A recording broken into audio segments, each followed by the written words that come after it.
A esta hora presentamos Conversaciones Literarias en Armonía, un espacio dedicado a difundir literatura cristiana que fortalece y edifica nuestra vida espiritual. En esta ocasión, el hermano Juan Isaías dialoga con el pastor Natán Díaz, quien nos presenta el libro Escatología Práctica.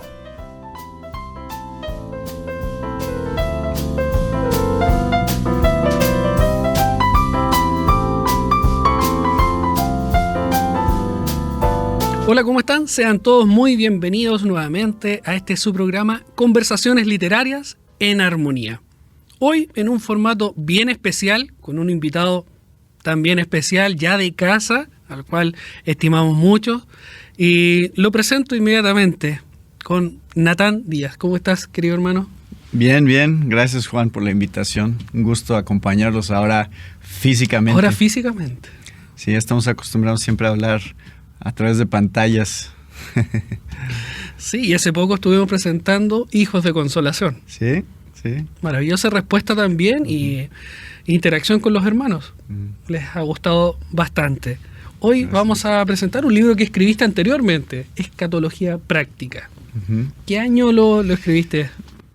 Salió en el 2022, entonces ya tiene 3 años de haber salido. Y hay 2 ediciones, o sea, se sacó una segunda edición el año pasado, el 2024. Entonces agregamos unas cosas más, unas páginas más de contenido. Y bueno, eso es lo que lleva 3 años. Entonces ahora quiero buscar la segunda edición mejor, para no quedar corto con la primera. Sí. Natán, ¿qué te llevó a escribir el libro y por qué escatología? ¿Y por qué esta manera de llevarlo y en el mismo título a la práctica? Pues eso siempre ha sido un interés mío, estudiar escatología. Siempre me ha fascinado el tema. A lo mejor siempre me ha sentido atraído a pasajes difíciles de la Biblia, que querer tratar de entenderlos. Entonces eso es parte. Pero en la escatología me he dado cuenta que en general en las iglesias hay mucho desconocimiento de la escatología. Y la gente tiende a decir, eso no es para mí. Eso es para los académicos, eso son discusiones teológicas y solo causan divisiones y controversias. Entonces la gente tiene la tendencia a mantenerse alejados de... Por las diferentes posturas. Sí, que por cierto es la definición, es claro. El estudio de los últimos tiempos, ¿no? Por si alguien no está seguro de qué significa escatología. Es el estudio de los últimos tiempos en la Biblia. Y claro, sí es difícil. Pero yo le digo a la gente, bueno, es difícil, pero está en la Biblia. Lo cual significa que está ahí para que todo cristiano la estudie. Y a lo mejor no desde el principio, desde la conversión, pero en algún momento que llegues a esos pasajes porque están diseñados para tu santificación y para darnos esperanza, especialmente. Entonces, por eso es el título. Escatología práctica es tratar de mostrar que el estudio de la escatología sí es práctico, no es nada más un ejercicio académico. Entonces, cada capítulo termina con una sección que dice poniendo en práctica la escatología. Y trato de resumir cómo afecta tu vida entender esta doctrina que hemos estado estudiando en el capítulo. Entonces, ese es el enfoque del libro. Yo me he dado cuenta que muchos libros de escatología muy buenos, pero sí tienden a ser más académicos. Como más presentar la forma, la postura en sí, pero no te lleva a un... quizás ¿Qué tiene que ver eso conmigo? En el día a día y por qué es importante que lo pueda leer. Como decías tú, está escrito, está en la Biblia y es para que nosotros accedamos a él, lo conozcamos. Diferente a lo que pueda creer o de la denominación o cultura y todo lo que yo venga y como la forma en que lo entienda también es algo que está y es una visión más panorámica también. Claro, y en el libro trato de recorrer la historia redentiva. Entonces, la manera en que está organizado es ir desde cómo Dios preparó todo para la primera venida, luego qué pasó en la primera venida, Luego, cómo está Dios preparando todo para la segunda venida, ahorita, y qué va a pasar en la segunda venida. Esa es la estructura del libro. Entonces está diseñado más en un orden cronológico de la historia redentiva, que creo que lo hace más fácil. Porque entonces la gente puede ver que la escatología realmente es ver cuál es el plan de Dios en la historia, desde el principio hasta el final, ¿no? Y dónde estamos nosotros ahorita en ese punto de la historia redentiva. Y otra cosa que también es importante enfatizar del libro es que está escrito también desde un punto de vista de conciliación entre las posturas. Porque aunque yo presento una postura muy específica y doy argumentos a favor de esa postura, trato de decir, mira, en la historia de la iglesia han existido muchas posturas. Y estos son los principios que unen a todas las posturas. Jesús va a regresar nuevamente, va a haber un juicio, va a haber resurrección de vivos y muertos y va a restaurar todas las cosas. En eso todas las posturas están de acuerdo, todas. Esos son los principios más grandes. ¿Cómo y cuándo? Ya eso varía, pero en realidad todos los cristianos que seguimos una fe histórica, ortodoxa, digamos, estamos de acuerdo. Estamos de acuerdo en los principios más amplios de la escatología. Entonces también traté de escribirlo desde un punto de vista más conciliador, porque sé que esto causa muchas divisiones y muchas controversias innecesarias dentro de la iglesia. Y yo quiero también contribuir más a la unidad que a la división. Pero al mismo tiempo decir, a lo mejor tú no conoces esta postura y es bueno que la conozcas. Puedes estar en desacuerdo conmigo, pero por lo menos ya sabes con qué estás en desacuerdo. Mucha gente está en desacuerdo con cosas que no conocen, ni siquiera. Entonces, creo que vale la pena ser retado a pensar a lo mejor en Apocalipsis de una manera diferente a como tradicionalmente se ha visto. Entendiendo el género literario, entendiendo cómo usa la simbología y cómo se conecta con el Antiguo Testamento. Son cosas que mucha gente no ha visto y trato de hacer eso en el libro. Cuando te refieres a los mismos puntos o posturas, ¿cómo insertas esta amplia gama en cuanto a posturas de muchas denominaciones, de muchos creyentes, a la manera de involucrar lo que tú piensas, cómo tú has visto en la Escritura, y poder presentarlo de esta manera conciliadora también? Sí, yo no me meto mucho a explicar otras posturas, ¿ya? Como otros libros de escatología que presentan su postura y luego digan, otros contestarían así o otros lo verían así. No me meto mucho a eso, porque como puedes ver, de por sí es un libro un poquito grueso, no es demasiado grueso, pero podría ser mucho más grande si yo me metiera a desarrollar todo lo que otros dicen. El primer capítulo te da un panorama de las diferentes posturas, pero de ahí en adelante me dedico a explicar lo que yo creo y por qué. Y al final digo, puedes no estar de acuerdo y está bien, pero por lo menos ahora ya sabes cómo es la postura amilenial en este caso. Pero no paso mucho tiempo hablando de otras posturas. Nada más digo, hay otras posturas. Al principio lo digo y al final. Y en medio lo dejo un poco ambiguo, qué es lo que dicen. Y mejor nada más desarrollo el mejor argumento que pueda sobre por qué yo tengo la postura que tengo. Y explico que yo he pasado por una transición. O sea, yo no es que siempre he tenido la misma postura. He ido creciendo y evolucionando, digamos, en mi manera de entender Apocalipsis. Especialmente Apocalipsis, ¿no? Obviamente es cómo se conecta Apocalipsis con el resto de la Biblia. Esa es la pregunta crucial. ¿Cómo se conecta? Mucha gente ve Apocalipsis como otra cosa, ¿no? Como que está toda la Biblia y luego Apocalipsis es esta cosa rara que pasa al final y que es algo completamente en el futuro, básicamente, y se vuelve irrelevante. Por eso es que la gente no entiende la conexión con hoy. Y el libro trata de decir, no, Apocalipsis está escrito a la iglesia. Es para la iglesia y es relevante para cómo vivimos nuestras vidas como la iglesia de Cristo hoy. Entonces trato de mostrar eso, que Apocalipsis está lleno de símbolos de la iglesia. Muchos creen que la iglesia ni está ahí en la mayoría de Apocalipsis. Yo trato de mostrar, no, sí, de hecho es una descripción de la historia de la iglesia, la mayoría de Apocalipsis.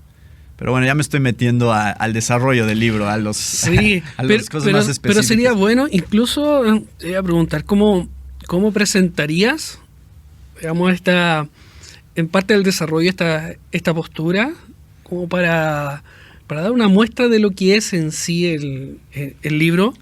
Y la postura. Y la postura, y que nuestros auditores también puedan interesarse y puedan adquirir el libro para tener una mayor amplitud y conocimiento de lo que quieras expresar en ello. Sí. En el primer capítulo explico las bases hermenéuticas de cómo estudiar Apocalipsis, porque la mayor parte del libro está enfocada en Apocalipsis.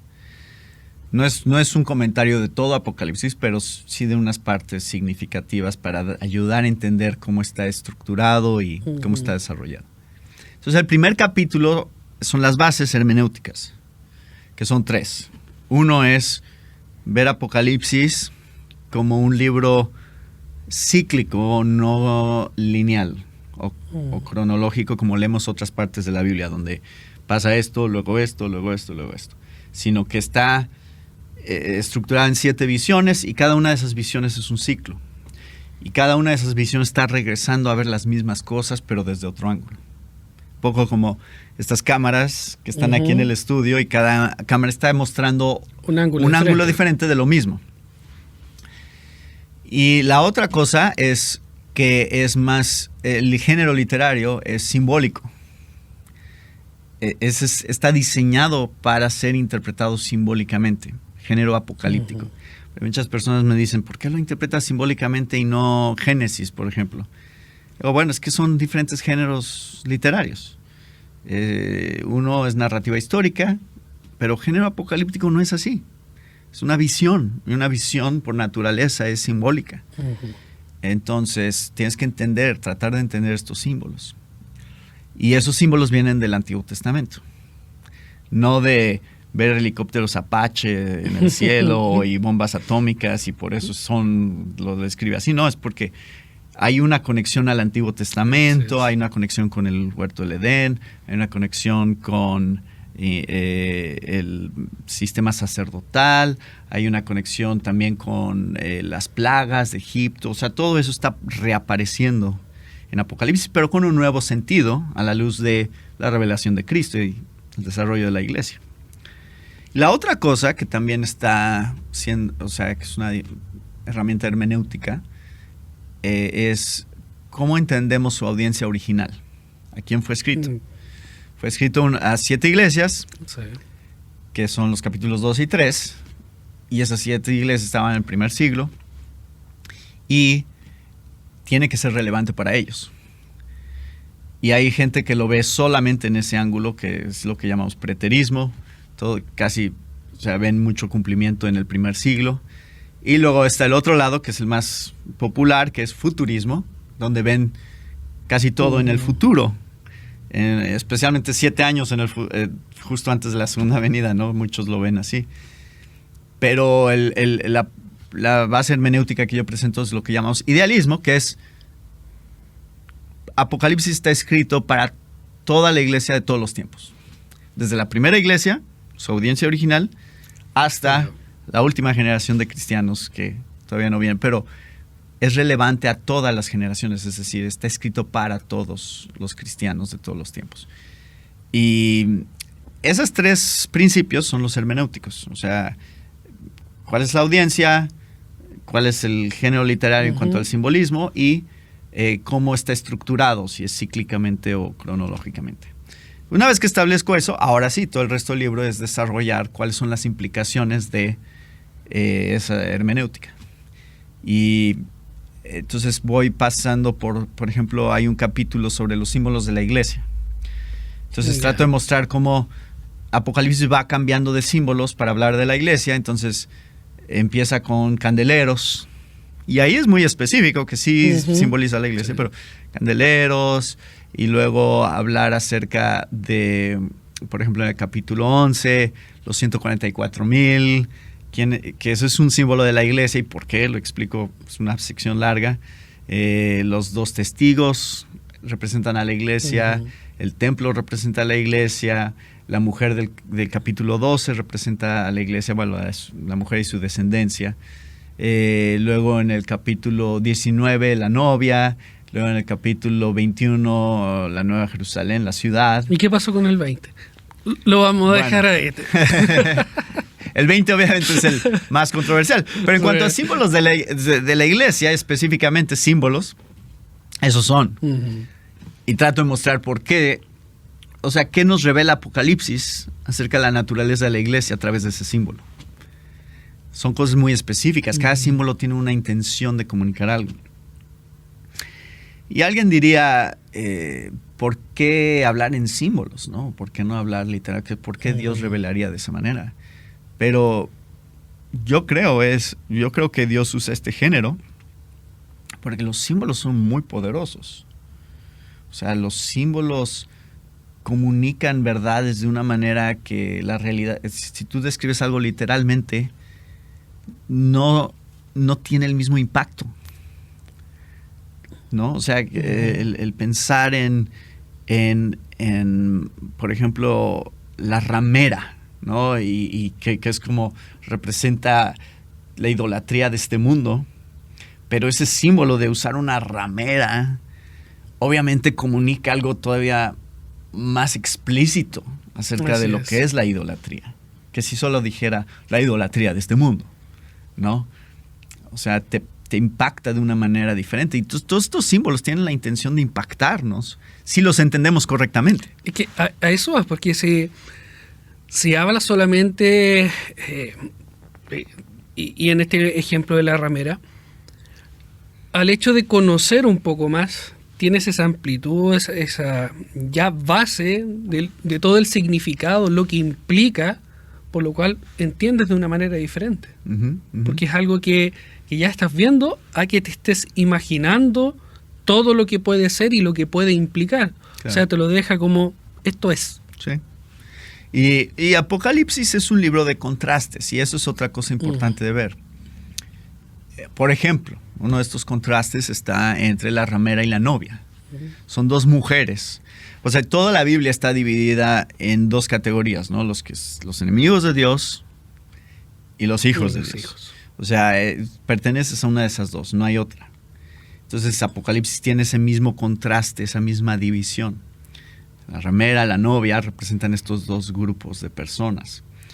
Los marcados con la marca de la bestia representan una categoría de gente que, por cierto, desarrollo porque creo que la marca de la bestia realmente siempre ha existido en toda la historia de la iglesia. No es algo futuro, es algo que Apocalipsis usa para identificar a los que son enemigos de Dios, que pertenecen a este mundo. No es tanto un chip o algo así, ¿no? Trato de explicar por qué digo eso. Pero justamente el contraste está en el capítulo 14, cuando empieza describiendo los 144,000 que tienen el nombre de Dios sobre su frente. Entonces tiene ese contraste. Unos tienen la marca de la bestia sobre la frente y los que son de Dios tienen el nombre de Dios sobre la frente. Entonces son esos contrastes que Apocalipsis nos está tratando de mostrar, que hay que verlos para entender la fuerza del mensaje. ¿Eres de acá o eres de acá? ¿No? Tienes a Dios trabajando y está la Trinidad siendo explicada en Apocalipsis. Vas a encontrar los 7 espíritus de Dios y cosas así que están explicando las diferentes personas de la Trinidad. Y por otro lado tienes también una Trinidad satánica, que es Satanás, el dragón, y las 2 bestias, ¿no? O la bestia y el falso profeta. Entonces, tienes estos contrastes. Es el libro de más contrastes, de mostrarte el mundo espiritual, el mundo físico, pero en 2 categorías, y los contrastes lo más claros posibles, ¿no? A mí me encanta. O sea, ya haber predicado Apocalipsis en mi iglesia y haber después escrito este libro, Apocalipsis se ha convertido realmente en uno de mis libros favoritos de la Biblia, porque ahora ha cobrado nueva relevancia para mí. La esperanza que está presentada en Apocalipsis es como ningún otro libro. Y yo quiero que todo cristiano experimente eso. Ver Apocalipsis de una manera que impacte su vida y que no nada más parezca como algo que es opcional, ¿no? Sí, a lo mejor algún día me meteré en Apocalipsis, pero no sé.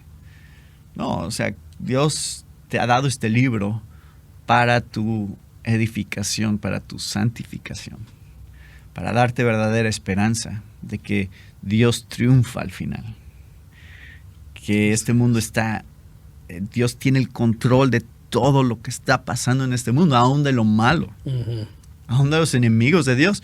Dice, cuando habla de Satanás, dice, se le dio autoridad, autoridad. Sí. Eso implica que Dios es el que está en control realmente. Nunca este mundo se sale de control en cuanto a los planes de Dios. Y eso es parte de lo que presenta Apocalipsis, ¿no? Pero eso es de escatología. Y quiero que la gente entienda. Número uno, a lo mejor no es tan difícil como crees. A lo mejor si lo lees de otra manera va a ser más simple y no te va a espantar tanto abordar Apocalipsis, si tienes ciertos principios claros. Y número dos, vas a aprender cosas acerca de ti mismo y de la vida cristiana que a lo mejor no habías visto. Y que vas a conectar con otras partes de la Biblia, vas a encontrar esta armonía que existe en la Biblia, que es también importante, ¿no? Entender cómo toda la Biblia se conecta. Apocalipsis es interesante porque es el final perfecto para la Biblia. Empieza la Biblia con una creación perfecta, un huerto,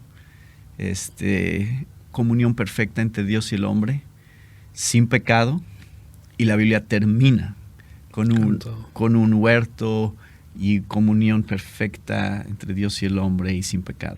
Entonces tienes esta imagen de cómo empieza todo, cómo termina todo. Y creo que Dios quiere que podamos ver la Biblia de esa manera. Y todo eso ya lo planificó, ya lo tiene orquestado, está todo, y es una forma en la cual nosotros al conocer las Escrituras es toda la Escritura. No es solamente hasta cierto libro, sino que está incluido. Sí. O sea, la importancia, y tal como lo decías, quizás lo que falta o lo que se teme muchas veces, pues, no, es que es muy difícil, es complicado porque no lo entiendo, pero al tener las herramientas adecuadas para enfrentar esta lectura, te hace más fácil el poder comprender. Exacto. Creo que nada más entender ciertos principios puede ayudarte a abordar Apocalipsis de una manera mucho más sencilla. Y eso fue la clave para mí. Estas herramientas que están en el capítulo 1, capítulo 1 es sobre estos principios hermenéuticos, hacen toda la diferencia. Porque Apocalipsis pasó de ser un libro completamente extraño y confuso a un libro que ya tenía estructura y sentido. Obviamente no es que entiendo todo de Apocalipsis, hay cosas que aún no estoy seguro que están diciendo, pero en general ya Apocalipsis cobró sentido en cuanto a estos principios hermenéuticos, cómo está estructurado, qué está tratando de comunicar a través de los símbolos. O sea, eso ya cuando empecé a tener claridad sobre eso, dije, esto es el libro. O sea, pero hay que esforzarse, ¿no? O sea, Dios nos ha dado retos también en la Biblia que involucran la mente y el esfuerzo, ¿no? Dios no nos hizo seres o sea, la razón por la que nos dio un cerebro es para que lo usemos. Y Dios nos pone retos delante de nosotros a través de las Escrituras. Quiero que se esfuercen en tratar de entender estas cosas y que encuentren placer en el proceso de estudiar la palabra, de manera, o sea, diferentes géneros literarios, diferentes conceptos, y a veces, otra vez, difíciles de entender, pero están ahí. Entonces, Dios nos... Pueden ser difíciles, pero están las herramientas para poder enfrentarlos. Sí, claro. Y poder entenderlos. Y es bien. como las matemáticas, ¿no? O sea, no dices, bueno, como las matemáticas son difíciles, no me voy a meter en eso. Pues, pero están las fórmulas y después solamente aplicas. Vale la pena el esfuerzo. O sea, si yo me esfuerzo y trato de entenderlo, es muy satisfactorio poder llegar a un punto en el que, ya entiendo cómo todo se conecta. Y creo que Dios quiere que hagamos eso con la Biblia también. Que no tengamos miedo de las partes difíciles de la Biblia, sino las enfrentemos con valor y pidiéndole al Señor que a través de su Espíritu nos ayude a entenderlas. Pero puede ser un proceso largo. Apocalipsis va a ser un proceso largo, pero vale la pena. ¿Cómo lo tienes tú? Escatología práctica. ¿Cómo entonces todo esto, al momento de entender completamente ya, tener una visión, cómo lo llevas a la vida diaria? ¿Cómo puedes vivirlo así como toda parte de la Escritura? Pues yo trato de explicar mi propia experiencia en cómo yo estoy aplicando cada capítulo.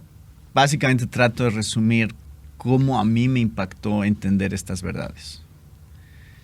Y mucho tiene que ver con entender algo de lo que ya hemos hablado, que es el control que Dios tiene aún del mal en este mundo, esa confianza que te puede dar cuando estás viendo todo lo que pasa en nuestra sociedad, en nuestra cultura, que puede entrar un sentido de desesperación, de decir, Señor, ¿qué está pasando? Pero recordar, no, tú estás en control, tú estás llevando la historia en una dirección, tú sabes hacia dónde va todo, no tengo que tener miedo de quién sea nuestro próximo presidente o quién sea el próximo gobierno, porque tú sabes y nada se te va a salir de tus manos. Así es. Tú lo vas a llevar hasta donde tú quieres llevarlo. Y esa esperanza, por supuesto, de la renovación de todas las cosas, pensar en cómo este mundo será renovado, cielos nuevos y tierra nueva.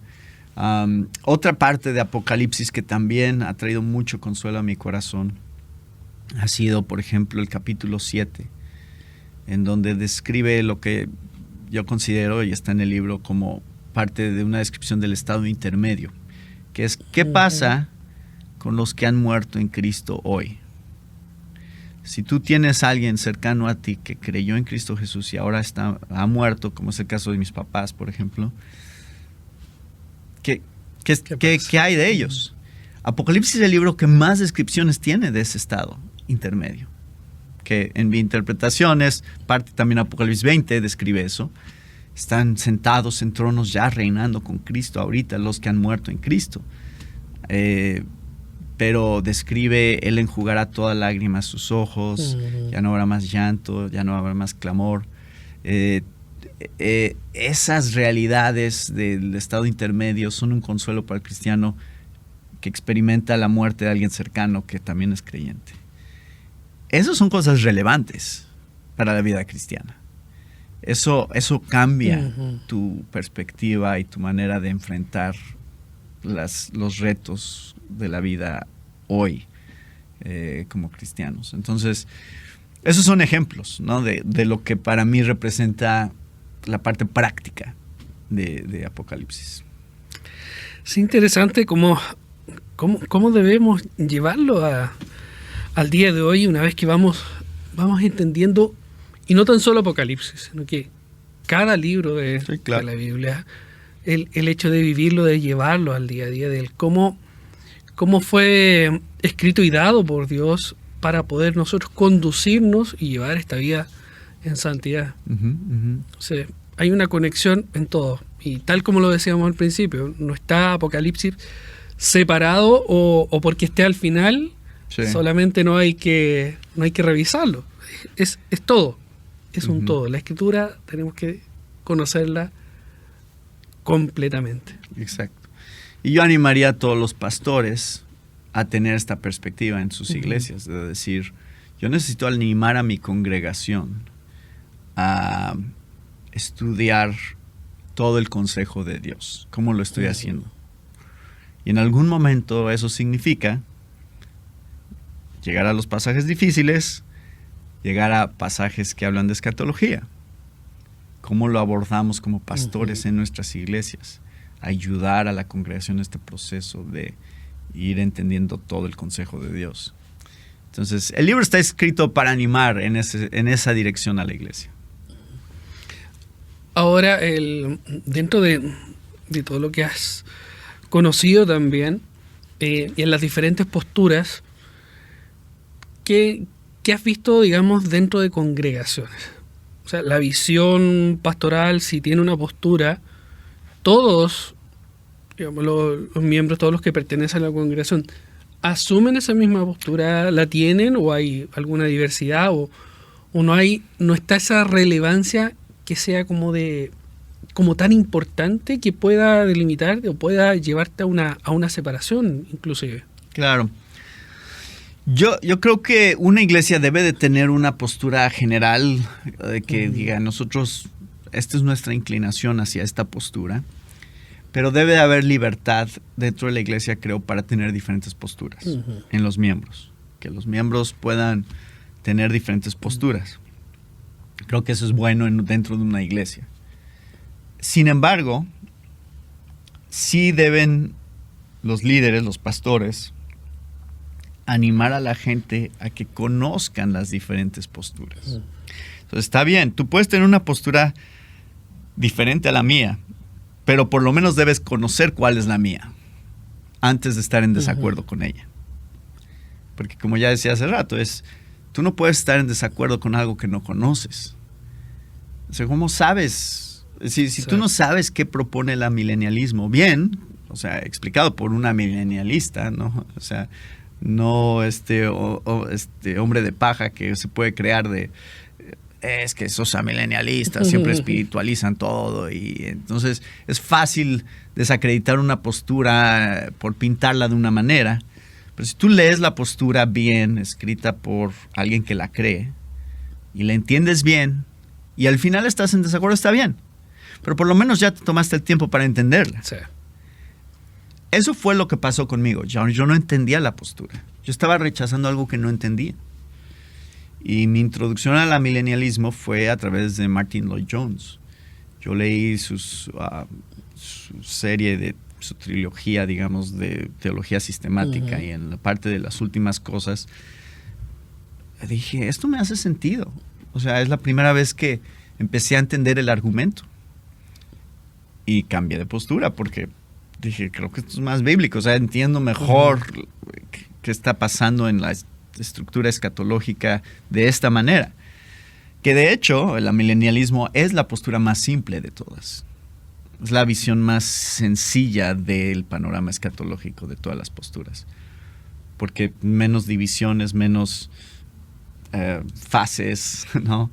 Y entonces, yo creo que toda iglesia debe animar a su congregación a estudiar y analizar qué dicen las diferentes posturas para llegar a ellos a una conclusión, una convicción personal. Puede ser cualquier postura, pero han tomado el tiempo para estudiar qué dicen los demás. Y creo que eso sí es muy importante. Sí, y como es importante también el mismo hecho de conocer esto y de pertenecer o compartir con otros hermanos también, están los hechos principales. Hay cosas que todos vamos a estar de acuerdo. ¿Sí? Y en eso, perfecto. ¿Sí? Y en las cosas que no vas a estar, y no es porque, por eso es la importancia de poder estudiarlo, es porque lo has visto de esa forma a través de las Escrituras. Pudiste ver, tus ojos fueron abiertos y pudiste interpretar de esta forma, y es lo que te trae convicción, y está bien. Sí. De que el Señor permita y puedas, a lo mejor, como tú lo decías, vi esto otro y lo llevo a la Escritura y lo veo de una diferente posición, me cambió mi panorama, entonces ahora creo esto. Sí, sí. Entonces, la importancia de poder estudiar te lleva a eso, claro, a un mayor conocimiento. La gracia del Señor te va a ir llevando a que vayas viendo verdades y conociendo un poco más el panorama y diferentes posturas, vas a seguir amando a tus hermanos. Es al revés de que teniendo una postura rechazo la otra, sino que es todo lo contrario. Puedes amar porque concuerdas con ellos, las principales, pero hay otras que yo las vi de esta forma, a lo mejor en algún otro momento voy a verlo como ellos lo ven, o ellos lo van a ver como yo lo veo, pero eso es obra del Señor. Sí, por eso decía que los principios que nos unen son los más importantes. Todos estamos de acuerdo en los puntos más importantes, que otra vez son: Jesús regresa nuevamente, va a juzgar a vivos y muertos, va a recompensar a los santos, va a haber una vindicación de la iglesia, pero también va a haber condenación y juicio para sus enemigos, y va a restaurar todas las cosas. Esos son los principios, esas son las cosas que van a pasar, que sabemos que vienen. Y en eso todas las posturas están de acuerdo. Y entonces yo por eso traté de que el libro fuera muy conciliador entre las posturas, a pesar de que tengo una convicción firme y la desarrollo y critico hasta cierto punto ciertas cosas que dicen otras posturas, pero al final digo, pero somos hermanos en Cristo, nos amamos, yo tengo amigos dispensacionales que tienen otra postura y trabajamos juntos y no hay problema, o sea, nuestra comunión está bien a pesar de esta diferencia. Y creo que eso es como debería de ser en la iglesia. O sea, no debería de ser un tema de división, pero sí creo que debemos de poder hablar de nuestras diferencias en amor. Justamente recuerdo en una entrevista unas palabras del pastor Joselo Mercado, que decía: yo tengo mi postura, pero cada año trato de ir a una conferencia y estudiar la otra postura, la cual no es la mía, para ver si afirmo lo que yo tengo o en algún momento el Señor me lleva a cambiar. Pero mantengo y sigo estudiando. Y yo creo que como cristianos esa es la actitud correcta, ¿no? O sea, el decir, mi lealtad no está a una tradición, a un sistema teológico. Mi lealtad está a la revelación de Dios a través de su palabra. Y si Dios está mostrando algo, yo debo siempre estar dispuesto a decir, a lo mejor estoy mal en lo que yo pienso sobre algún tema. Claro. Y ser confrontado por la palabra y decir, yo voy a moldear mi pensamiento a la palabra, no voy a traer mi pensamiento a la Biblia y amoldar la Biblia a mi pensamiento.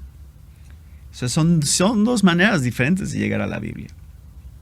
O sea, es dejar que la Biblia hable y eso moldee cómo pienso, o yo ya tengo una manera de pensar y voy a leer la Biblia y voy a buscar cómo hacer que se ajuste, cómo se ajuste a cómo yo ya pienso. Sí, entonces esos son principios importantes para todo cristiano. Bien. Natán, palabras finales. ¿Cómo invitarías entonces ahora a los auditores a poder leer el libro, involucrarse un poco más, animarlos también? Tienes toda tu cámara ahí para ello. Bueno, quiero animar a todos a que si no han estudiado escatología, lo hagan. Van a verse grandemente beneficiados al hacerlo. Creo que la escatología está en la Biblia para nuestra edificación. Y si ya han estudiado escatología y a lo mejor ya han profundizado en este tema, creo que de todas maneras el libro puede dar algún contenido adicional a lo que ya conocen y ayudarles a profundizar, a lo mejor desde un ángulo que no habían visto antes, y todos podemos seguir creciendo en esa área, en cómo entendemos lo que Dios ha revelado acerca de los últimos tiempos, los cuales, por cierto, estamos viviendo desde la primera iglesia. Desde hace casi 2000 años ya estamos en los últimos tiempos, así que los últimos tiempos debemos de pensar no como algo futuro, los últimos tiempos ya son hoy, y Dios habla mucho acerca de cómo vivir los últimos tiempos hoy. Gracias, Natán. El libro ya está disponible en CLC, está en Amazon también, sí. Así que, y en distintas librerías para que lo puedan encontrar. Natán, gracias. Gracias, Juan. Un privilegio de tenerte ahora físicamente acá. Un privilegio estar aquí, conocer Radio Armonía en persona. Después de tantos años. Sí. Y Chile, conocer Chile. Estamos acá juntos. Así que gracias. Gracias, Juan. Y a todos ustedes los invitamos para que continúen en sintonía de Armonía y puedan también seguir nuestro programa. Así que en todas las redes sociales ahí nos busca como Ministerio de Armonía, y en un próximo capítulo ya de Conversaciones Literarias vamos a estar presentando otros libros. Así que recuerden, tienen Hijos de Consolación, Escatología Práctica y tienes otro libro. Si Dios es bueno, ¿por qué existe el mal? Qué buena pregunta. Ese es otro libro, sí. Otro libro. Si Dios es bueno, ¿por qué existe el mal? Una buena pregunta, un libro para una respuesta. Sí. Tenemos que tener esa conversación también. Nos falta eso. Sí. Bueno, llegando a México ya sí. Vamos a tener esa otra conversación. Así que gracias, Natán, y a cada uno de ustedes. Señor les bendiga.